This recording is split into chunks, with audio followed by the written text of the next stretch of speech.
युवा मंडळाच्या अध्यक्षा सपना भगत व ठाणे जिल्हा कार्यकारी सदस्य भूषण भगत या दोघांच्या सहकार्याने आज युवा मंडळामध्ये आधार कार्ड शिबिर, रेशन कार्ड शिबिर, आयुष्यमान कार्ड शिबिर या शिबिराचं आयोजन केलं आहे। आणि सकाळपासून आपण बघताय की सकाळी 10 वाजल्यापासून आता जवळजवळ 2 वाजले प्रचंड प्रतिसाद दिव्यामधल्या नागरिकांनी या शिबिराला दिलेला आहे। आणि गेले अनेक वर्ष हे दोघंही या ठिकाणी अनेक चांगले उपक्रम करत असतात।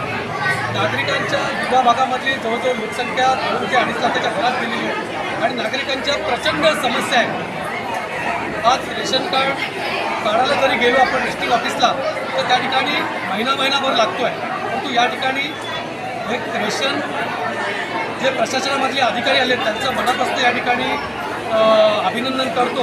कारण नागरिकांना रेशन कार्डच्या बाबतीत अनेक समस्या आहेत। कोणाला नाव वाढवायचं असतं, कोणाला माहीत झालेलं नाव कमी करायचं असतं, कोण जन्माला आलेलं बाळ त्याचं नाव ॲड करायचं असतं आणि त्यामुळे अनेक समस्या असतात रेशन कार्डच्या बाबतीत। आणि त्यांच्या समस्या या ठिकाणी कमी वेळात सोडवण्याचं काम या ठिकाणी सपना भगत आणि भूषण भगत यांनी केलं आहे। आज भारतीय जनता पार्टी महिला मोर्चाच्या वतीने दिवा शहरामध्ये आज आपण रेशनिंग कार्ड, आयुष्यमान कार्ड आणि आधार कार्ड याचा शिबिराचा मेळावा, 1 दिवसीय मेळावा ठेवलेला आहे।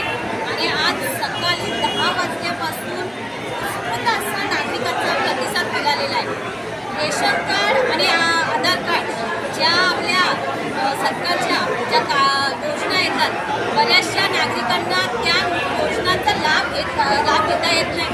बऱ्याचशा डॉक्युमेंट्स अभावी त्यांना त्या योजनेचा लाभ घेता येत नाही आहे। म्हणून आज आपण त्यांच्यासाठी नागरिकांच्या मागणीनुसार आज आपण त्यांच्यासाठी आधार कार्डचा आणि रेशनिंग कार्डचा शिबिर आयोजन केलेलं आहे।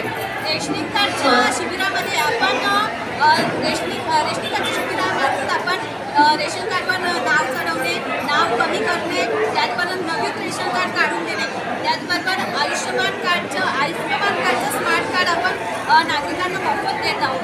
त्याचबरोबर आधार कार्ड लिंक करून देणे, आधार कार्ड अपडेट करून देणे आणि नवीन आधार कार्ड काढून देणे, अशा आपण शिबिराचे इथे आयोजन केलेलं आहे।